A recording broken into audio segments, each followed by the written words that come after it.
back, Daily Show. It's not 10:33. Sorry, Paul and I are taping this because I was going to do a live show on Friday, but I popped something in my neck pretty good, and I'm just deciding that it's going to be a taped interview with Paul, and we're going to run this throughout the week. But it's great to have you in, and really a lot going on in the county. Sydney's doing a great job covering those board she meetings. Always does. And it's really important for the taxpayer to know because a lot of ways the county's in good shape.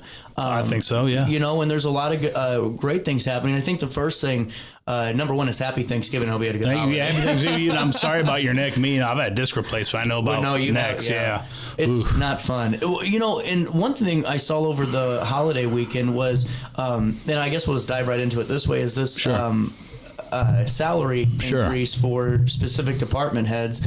And I guess before I even ask go into an opinion on it, is just what does that mean? What is really happening when it comes to salary increases? Okay, well, we have a merit-based system. Okay, where you get 3% if you don't get the merit-based, 4% if your performance then deemed worthy to get that. I shouldn't say worthy. I think everybody works pretty hard at that county. All our departments are real good. But for whatever reason, if you don't get that 1% raise, you don't get to 4, but you get 3. Okay. And maybe some people are confused. They think, those politicians gave themselves a raise. No, these are actually people who work in the county. Mm-hmm. They're working people. They're not elected officials. They're just like, your average worker on the street, and I say, well, everybody gets a raise at their job. Yeah. A company I work for, they gave me better than 4%. Right. So the last 10 years. So. Well, and now for I want to frame this. Sorry to cut you off. Our department heads make less than St. Clair County. Like, they're really not that well paid for how big of a county we are. Really? I believe we're the 8th biggest county. And our fiscal health is unbelievable. Yeah. We don't, if you go to St. Clair County, which is not fiscally as healthy as us and not even really as big as us, I think we got them by like 13,000 people. Wow. That said, we have 20,000 more jobs in this county. Wow. They pay their people more. And their county board members, I believe they still have medical. I'm sorry if I'm wrong about that, but I know there's a time when they had medical, and we don't get medical. No, that's it. I'm glad you brought that up because that was the whole question. Our department heads, so they aren't picked by the chairman or any. They're just. Yes, they are picked by a chairman. Okay. A lot of them go back to. I think most of the department heads Kurt picked. Chris has put a few in there. Okay. So, and just to note for the public on how that works, and because I saw that as the argument maybe as being, well, they could pick anybody, and that's, technically yes, but there's a lot of very qualified people. There's no one in Madison County, in my opinion, Paul, that should not be in an office. Right. And that's just my opinion, truthfully. I work with I was skeptical about government employees like most citizens. Once I started, on a county board in 2022, it's really well run up there. It is. Any corporation would want to be run as good as the administration building or the courthouse. It is very efficient. The workers are really nice. The department heads are really competent. I'm like, wow, I've never had to wait for a response for anything. They serve the public good. Mm-hmm. They're really impressive people. Yeah. So I didn't really mind paying certain people like that. And the thing is too, if we get bad department heads, that could be a domino effect of money losses, not running a department right, that affects the community. So I think us securing them is good. Yeah. And, Chris inherited a lot of Kurt's people. He kept most of them. Yeah. So, he kept good people, and we want good people in those positions. Well, and I think that's a really great note, too, is that, it wasn't just it wasn't an overhaul. It was a pretty great transition from those. That's really interesting, too. Right. Well, and also, I feel like, throughout the county, there's just a lot of back and forth lately. Sure. I feel like is more than fair to say, and it's not it's with specific groups. Now it feels like the social media game has stepped up for whatever. Do you think the volume? And not only the volume, but the tone in which that some of these conversations are going on social media is appropriate. And what I mean by that is there's times that, not to cut you off, but there's times where, I'm not talking about necessarily terms that are used, but just, you see people resulting in, well, let's just take it outside type of mentality, or let's fight about it. And it's not constructive to me. No, not at all. And so what are your thoughts on just where we are at politically in terms of just how we're vocalizing and talking about issues? I got in that trap myself. I said things on social media I've regretted in the past. I try to do better with that, like on a daily basis, because it's so hard. What I find, there's a few I deal with Collinsville and Maryville, and even in the county, I'm sure other people can tell me more about what goes on in the Alton social media links. But like in the Collinsville-Maryville area, I think it's pretty intense. Some of the far left in Collinsville-Maryville area really goes at people online. But when I look at it, I'm like, it's the same group over and over again. They'll go to the library board. They'll trash the library online. They trash the township online. Then they go there. Well, they don't really disrupt their meetings as much as the library board. Believe it or not, they had their annual meeting. They had 3% tax levy. I think the board president wanted to do a flat tax levy, which I think the way their finances looked at would have been more than fair. People are so stretched right now. Mm-hmm. You literally had this woman, she's in her mid-60s, I believe. She ran up to the podium in the middle of the meeting going, she like threw money at her in protest. Oh, so that's inappropriate. That's very inappropriate. I've never seen anything like that. And, that's why they have law enforcement at those meetings. People were complaining because they had law enforcement at the library board meetings. Well, you got stuff like that. That wouldn't happen if there's police there. Nobody would run up to our podiums in a county. There's 3 policemen within eyesight in the room, and you wouldn't even get to us. Sheriff's deputies are just unbelievable. No one would get near us. Well, and to be fair, I mean, the county board meetings, from what I heard, got a little chaotic in terms of just, some of the language that was being shouted. It was getting a little loud at times, wasn't it? Well, the Charlie Kirk thing was just completely unprofessional and disgusting. Group of local agitators. They yelled profanity at us, called the racist, pretty much what the far left does. And then, they look like, I'm sitting in the back row and I'm looking behind me. It looked like they were going to come over our row at us. But I will say that the sheriff's deputies got there quick and that crowd was out of there and under control. Wow. So, and it's a shame it had to come to that. Yeah. We even allowed, I think, 17 of them to speak that night, somewhere in that neighborhood, way past the usual limit of speakers. And, they just hurled vile stuff at us. Well, and to me, you just aren't going to get anywhere with it. And it's on, but you can, the same, folks that go, the far left can make claims about far right in some cases. I don't think that it equates in the grander scale, and I'm not going to go into that now. But my point is that the rhetoric is on both sides. But whenever you can't go into a board meeting and have quorum, that's an issue, and have and keep it respectful. That you aren't going to ever grow politically. It's just going to keep splitting right down the middle. Well, and we all got some pretty rough emails. I got one profanity laced one from one of the people who was yelling profanity as in the crowd. Wow. Not a serious person at all, but I'm just like, wow. Yeah. This is, and I'm sorry, you just don't see that from our side. The Republican side doesn't go to townships and get tossed out, yell profanity at elected officials, and come off kind of threatening too. Well, they tried to dox a county board rep who worked on a resolution, and they were saying real creepy stuff about him online. We've never done that to them. Well, and where do you think there's amendable fence there? If that makes sense, because at the end of the day, there are Democrats on the county board, and I'm not saying they're far left, and I don't want to ever insinuate that or say that they're anywhere close, but you still got to would like to the people want to see some type of compromise, or at least some type of teamwork. Is there a conversation to be had that can really tone all that down from the groups? I thought the Democrat county board members, the ones that did vote against it, gave a good reason. I didn't have a problem. I didn't agree with it, but I didn't have a problem with why they didn't vote for it. Mm-hmm. I don't have a problem with anybody disagreeing with having a Charlie Kirk Day. What I have a problem with are just the blatant lies. I think, I got in a back and forth, in your paper, actually, RiverBender, I wrote an editorial against what the NAACP had. I think Leon Smallwood, is that his name? Oh, yes. Yeah, he wrote this is completely untrue, that Charlie built his platform on racism towards African Americans. And, I kind of said something. We could, I did tell him to come on here with me and you would have us on. Let's watch a video. What did he say? He did not build his platform on racism. That's just untrue. And the whole thing about Charlie Kirk dying kind of hit me harder in a lot of ways than just him dying. I was a fan. I watched him. The guy was entertaining. He had good charisma. He knows so much. The guy reads 50 books a year, and I believe it. The way he goes live and doesn't not look at a script and just the information he knows is pretty impressive.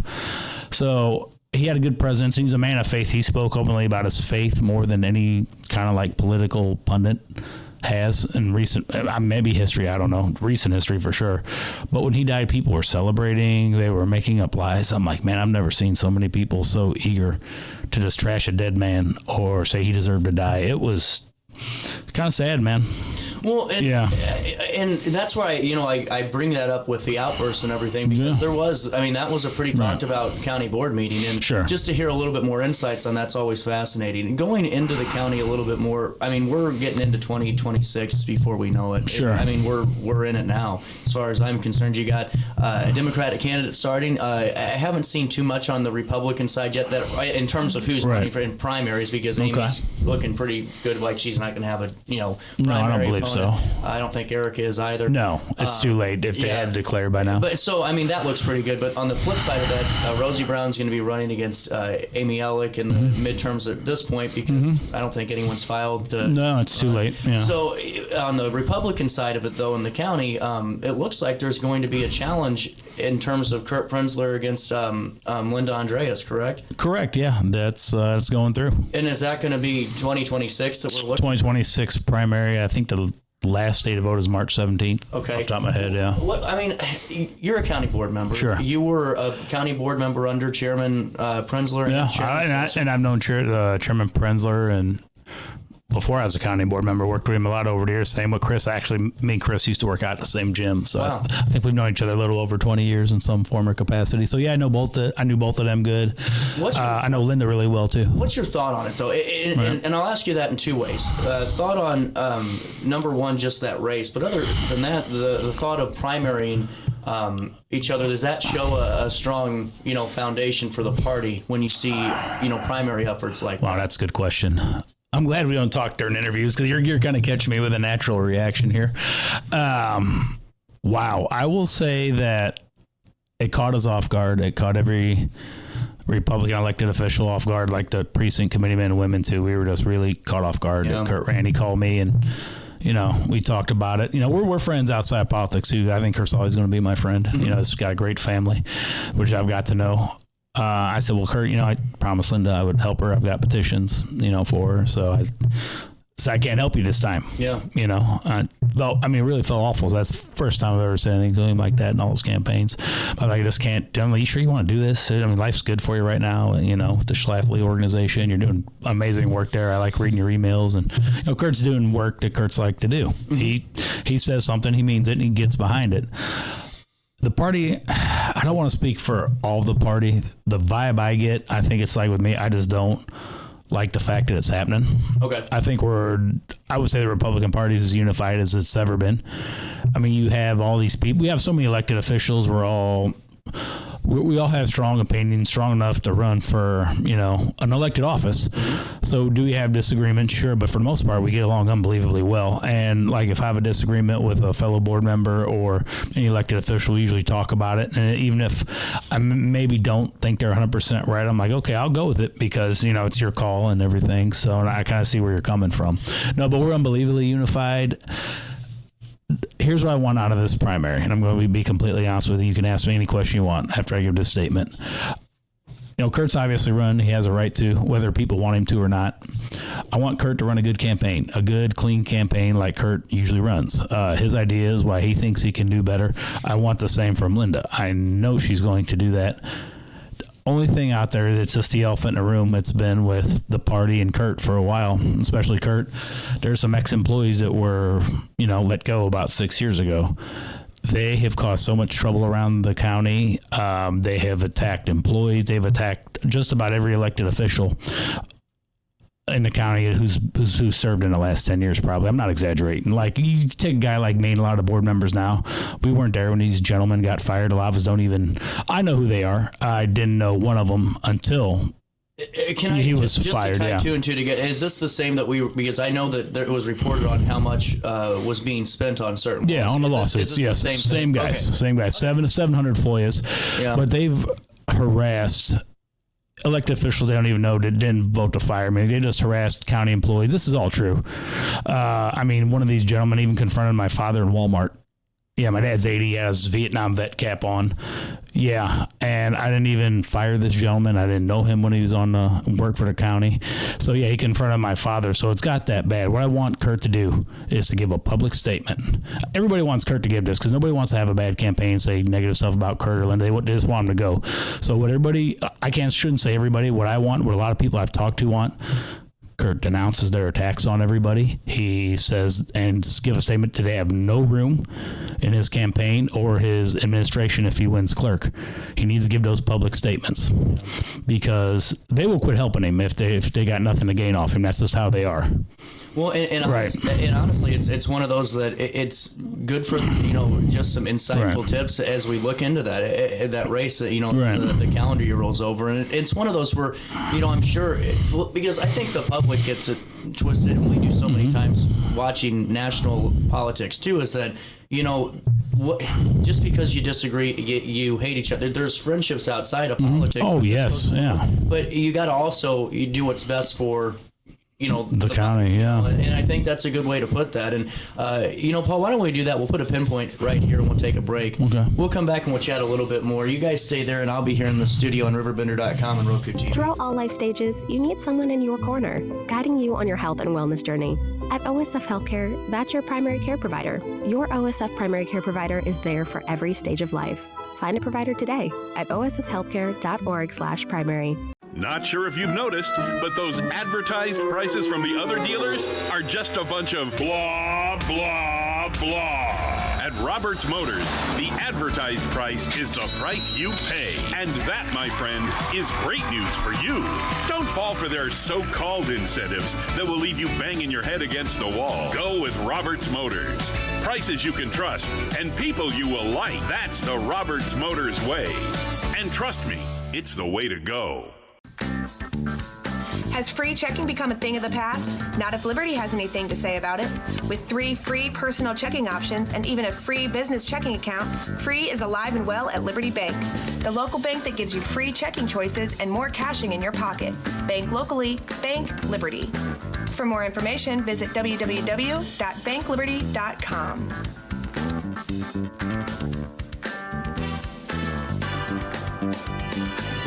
What's up? It's Mike Keith. What's up, bro? What's good, my guy? Back to spotlight other amazing alumni and how they discovered their path at Lewis and Clark. Let's jump into it. This is Dwight Wirtz, president of Wirtz Welding and Tank Service, the nation's premier distributor of tank trailer parts. Dwight has been an outspoken and long-time supporter of the college and is the current chairperson of Lewis and Clark Board of Trustees. Oh, and he's a Lewis and Clark grad. I'm Dwight Wirtz, and I am a trailblazer. Macias Insurance Agency, providing quality products with extremely competitive prices. As an independent provider, we source multiple companies to offer the best rates possible, covering auto, home, business, and life insurance. Our goal is to provide quality service that meets and exceeds customer expectations. You can rest easy knowing the Macias team is working round the clock to ensure that both you and the most important parts of your life are covered. Our qualified professionals make the insurance process easy so you can live carefree and focus on what matters most. Visit MaciasInsuranceAgency.com today to find out what our team can do for you. Tomorrow isn't built by dreamers. It's built by doers. Because progress doesn't work unless we do. So at Ameren, we've been hard at work putting energy to work for you. Adding underground cables, installing advanced switches and sensors, storm hardening poles and power lines, making the energy grid stronger today so it can meet your needs tomorrow. Learn about projects in your area at Ameren.com/energyfuture. You're listening to Our Daily Show with CJ Nasello on RiverBender.com. The head did it. And all the boys in the newsroom gotta run and bet. Get the widow on the set. We need dirty laundry. Yeah, we do.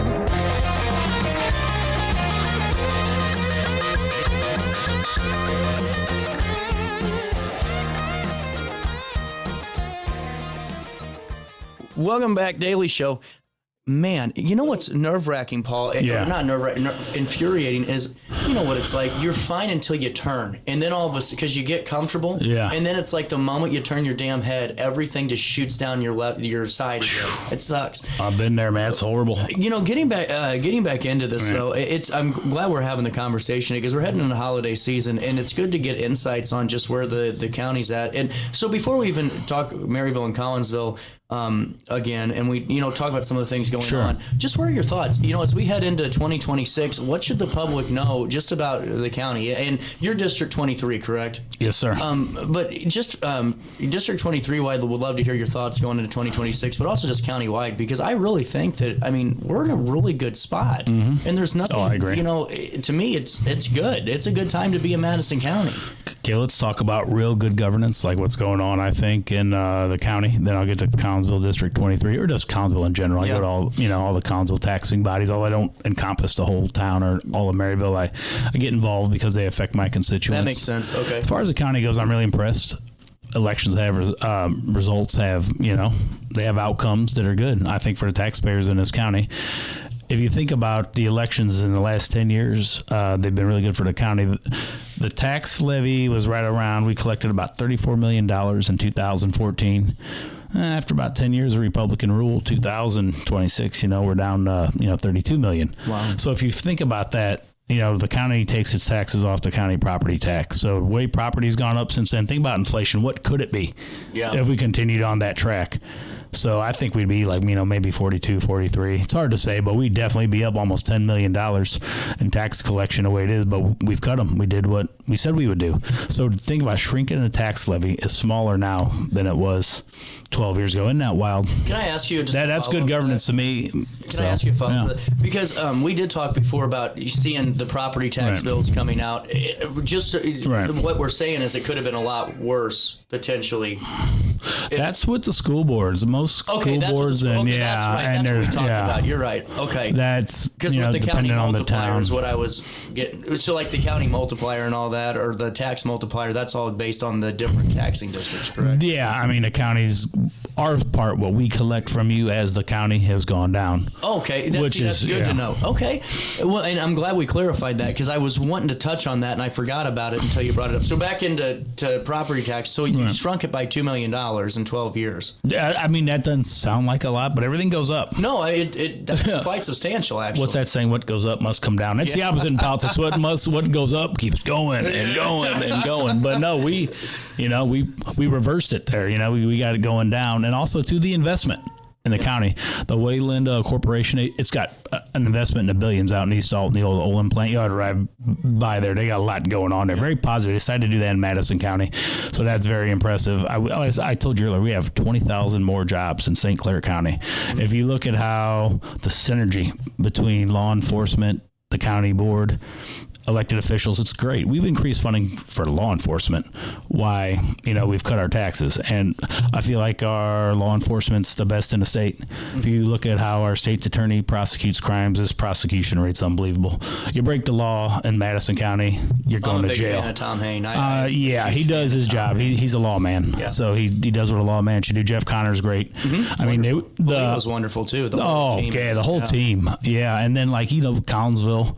That's obviously the police department in Maryville that I work with the most. They're great. Every police department in the county is great. They work great with our state's attorney. We're very blessed. If you look at our crime rate compared to, say, St. Clair County, or even you go to Missouri, some of their counties around our size, it's unbelievable. Madison County is a good place to live, despite what we got going on up north with JB and them, who seems to spend more time fighting the federal government than he does trying to improve the state. So I wanted to ask you about Governor, because he was down in Alton recently. There's a couple things going on. There's a vacant federal building that there are, right here, not only 2 blocks from us. Yes. There's rumors to be, and I was going to ask you about that, and we can do it now, that could turn into some type of homeless shelter. Is that what I'm hearing? Only thing I can tell you about that, the county does not have plans for that, nor does it have it budgeted. It's a city matter. Okay. I think this came up about last year sometime, right? Mm-hmm. And I just said, look, it's a city. I think you guys voted down the shelter, didn't you, before? Yeah, Salvation Army. Okay, so the city votes it down. I'm not going to override them in the county. If you guys pass it, then I'll work with you. Then we can talk. Are you hearing stuff about this building, though, or is that... Is that news? Not from many people. I haven't got an email. I haven't got a text. I haven't got a phone call. I'll entertain them. And I'll basically tell people the same thing. I won't override the city. Whatever the city wants to do, they got to make their mind up first. Then we work with them. I would never go over their head. I don't think that's right. Okay. And then the other thing too, and this is something that really is just a personal question of mine, is, we had Governor Prenzler for the Sunnybrook, ribbon cutting. And a lot of people were not fans of the Section 8 housing, and now it's not Section 8, but it's another term that is being used for. Yeah. And then you see the county Republican leadership in the ribbon cutting photos with the governor, shaking hands and having a good time, but they're telling us, he's still not doing good work. He's not, but he comes down here. Do you think it's appropriate though for him to be in those ribbon cutting? I mean, to me, and this is just a personal question, would you be in that ribbon cutting photo with the governor if he's doing more harm than good to this portion of the state? If it was in Collinsville. Okay, so if it was in Collinsville, and I'll be honest with you, JB has had some good interactions with our city leadership. So let's say that he comes down to Collinsville. Depends what he's got going on. Depends how much time I had with him. If we're talking like me and you, or I'd be polite to him. He's the governor. I'll show that office respect. Yeah, even though I'm not getting into some immature name calling session with him, but that position deserves respect. So he's going to get a handshake. And then from there, I heard he's an easy guy to deal with. Like in person, he likes the cameras, he likes to throw those fastballs at people. But I mean, when you deal with him, I heard he's all right. So it depends on how the conversation goes. Yeah, and it depends what he had. If it's something he was doing in Collinsville I agreed with, yeah, I would. If it's something in Collinsville, Maryville that he was doing that I didn't agree with, I wouldn't. But if he's doing something good, yeah, I mean, I don't have a problem with that. And just because we don't like somebody doesn't mean we can't work with them. I mean, any place you work, there's someone you don't work with. Do you just not do your job, or don't get your company's product out the door, or not sell your company's product because maybe the guy next cubicle with you don't like? I mean, it's just not how life works. I would love to have a polite discussion with him. I don't take him to be a rude guy in person. It's just not what I heard. He's rude on the mic and to the press, not to the press, but about people he doesn't like. But I would talk with him. Yeah. Well, the reason I asked is because that was the feedback that some folks were giving on social media. And I understand where they're coming from. That's why it's your thoughts just being in there. And that's a good thought to have, honestly, because you have to respect the office. And I think so many times, I do respect the office. A lot of people seem to misplace, the hierarchy of elected office and everything else. And, what are your thoughts, though, as you watch, Governor Prenzler, and now it's become this kind of big thing. And even though it doesn't deal with Madison County, would you like to see the governor working, directing his efforts more on, statewide issues than a federal, issue with the ICE enforcement and his National Guard issues? Since you brought all that up, the way he and other Democrat elected officials, I'm going to be real careful with my language here. We just had a really horrible tragedy with 2 guardsmen getting shot. One passed away. So tragic. I mean, I can't believe that happened. I mean, that really hit me like that. I'm like, oh my God, National Guardsman was shot in our nation's capital. Yeah. So JB, Gavin Newsom, certain congressmen and women, certain senators, good number of podcast hosts and these cable, I'm not even calling them news pundits, whatever they are, opinion hosts. They don't treat our ICE and our guard right. They compare them to Gestapo. They call them Nazis. They talked about our guard, you can look at the videos. They said, well, when Hitler took control of Germany, he sent the military into cities. So that was like saying our guard's like the Nazis. I mean, where were they going with that? I feel good with our National Guard and our soul. If there's a lot of crime in a city and they're needed, I don't have a problem with them being there. So just the way they were going, saying they're there illegally, and then you had those 6, I think it was congressmen and women and some senators say, Trump's doing these illegal wars, you need to not listen to him. That I'm not going to say that was treason, but it's getting in that neck of the woods because they didn't say what he said to do was illegal. But yet at the same time, if you've heard some of these same people, they say the guard being in the cities is illegally, and they really disparage them. They say, well, they're not trained to work with, the general public. They're trained for combat. They're completely trained to deal with people on the street. And any extra training they need, they would get before they go out there. So, and we'll literally watch people try to ram ICE agents in Chicago, and JB will get on TV the next day and say, it's ICE's problem. They're horrible. They're going after our Chicagoans, but they're not, they're not American citizens. I mean, the whole situation's bad. It got to this point to where no one can tell us how many illegal people here in the country. but to where ICE has to detain all these people and deport them. Sometimes someone, I guess in some cases, they're hardworking people who came here illegally, never became citizens, and they get deported. I mean, they did break a law coming over here. It's just, what do we say? That's okay. If you come over here, you do okay. We basically don't have a border. I mean, that's not good either. But let's talk about what ICE has done. How many thousands of tons of drugs have they confiscated? How many child sex traffickers have they arrested? How many violent criminals have they arrested? They don't focus on that. It started in 2014, in my opinion. Sorry if I'm getting long-winded, with the National Democrat Party and some of their leadership, not all of them, going after law enforcement. It started with, the hands up, don't shoot in Ferguson, which wasn't true. He didn't shoot him with his hands up, and it caused riots all over the country. It really hit our area hard, obviously. Crime went up in St. Louis and other parts, buildings destroyed, people hurt and killed in Ferguson. So that was that. And then I think we saw what happened in the George Floyd riots. I mean, there was countrywide, there were riots. I mean, there was large scale murder, arson. I'm not being hyperbolic. There's a lot of fires started. There was, I think, around 50 people. I call that a lot. Thousands injured. I can't even keep count, just police alone. I think I'm lying about how bad that Minneapolis riot was. Watch the fall of Minneapolis. The Democrat governor, who later became their vice presidential nominee, told his mayor, and they agreed to tell the chief of police, all police, don't wear body armor because you're inciting people. So it's a huge riot. I mean, at this point, police are getting hurt. They're getting hit with stuff. All kinds of police got injured. Then they told them to abandon a police station and let people burn it down. So that's what some of their leadership thinks about law enforcement. And then now it's ICE. Now they're the bad guys. Now they're the targets of some Democrat leadership. And to be clear, I don't think people who vote Democrat think that way. I think they just don't want to vote for Trump or the Republicans, and that's totally fine. I know you don't condone this, but just expect more from your leadership. Replace them with other people who run under the ticket, and turn that podcast off. If a podcast host calls, ICE the Gestapo, or say this is what Hitler did to the Jewish people, turn that off. Like, if you see that on the news, never watch them again. You're gross. That's my take on it. I get you. And when I think on the flip side of it, it's for the other people too that maybe watch something that equates, and I don't know what it would be, but a left wing ideology to something that's more sinister, and just stop the rhetoric and just get back to normal. You know what I'm saying, man?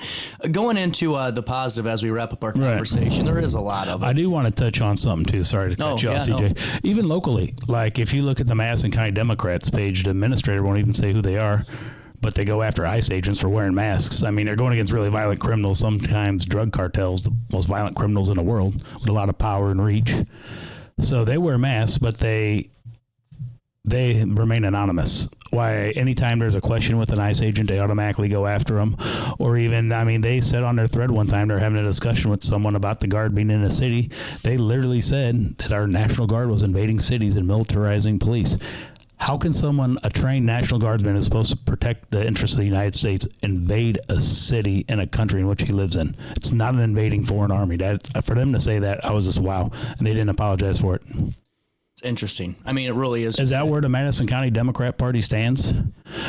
I don't know. I can't answer that question. Well, believe it or not, their leader, Andy Asadorian, said he'd be my huckleberry. It kind of went Dusty Rhodes on me. Oh. Yeah, so I almost like, okay, am I Ric Flair? We're going to wrestle at Starrcade 86 or something? So I was like, all right. And so we talk about it. There's going to be, he said he'd debate me anytime he plays, so I'm going to set that up with you. I'll call him. We'll try to do some. Yeah, it's maybe a little more than this. We'll get like a building. We'll get a crowd. We'll not have a time limit. We'll go, and who knows, me and the guy might be friends afterwards. We're obviously wrestling guys if you can do that. To me, I just wish we'd get back to that as a country where we can disagree and still be friends. It seems like it gets to, and not saying you personally at all, but I'm just saying, it gets to a point where it's like, God, you see all these friendships and relationships burn down the tubes because of somebody's political belief, and it's so sad. It really is just so sad. Well, I was going to come on with Doc Holliday. He's an Alton board rep. Who's a Democrat? I respect Doc. I consider Doc a friend.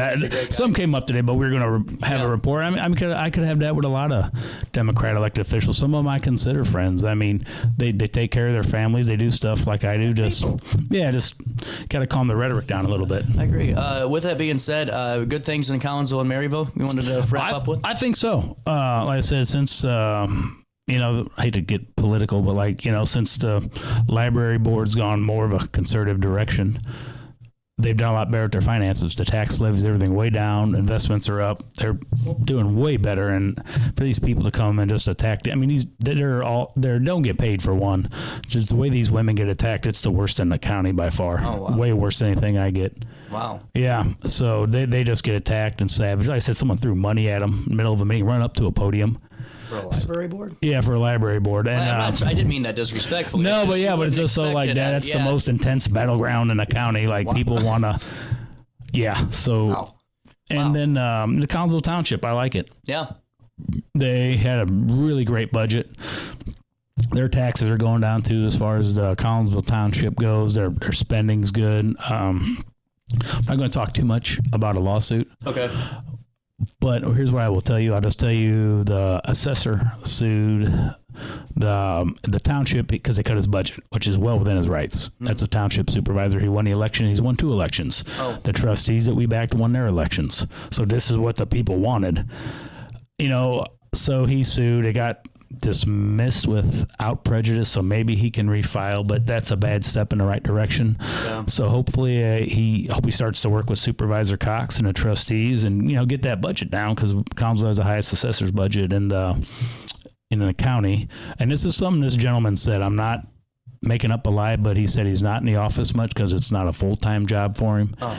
So, is that why your budget's a little higher? You have other people doing stuff you could do. And also, too, it pays a good wage and good benefits. So lots of people would take that as a full-time job. Okay. And there's nothing against Mr. Paletti. He's served for 47 years, and I'll give him credit for that. But I just hope he starts to work with Mr. Cox. Yeah, no, absolutely. You got to work together. I'm seeing a trend. I don't know if you saw my video I released a couple weeks ago.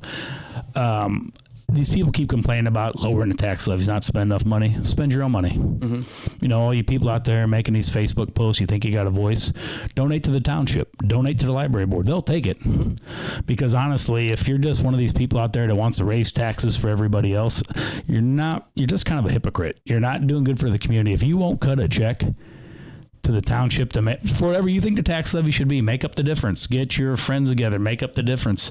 Start a nonprofit that will donate to the cause you want in the township. Just don't say, hey, spend other people's money. That's like me, volunteering you to go out to dinner with me at Tony's after this and you picking up the check.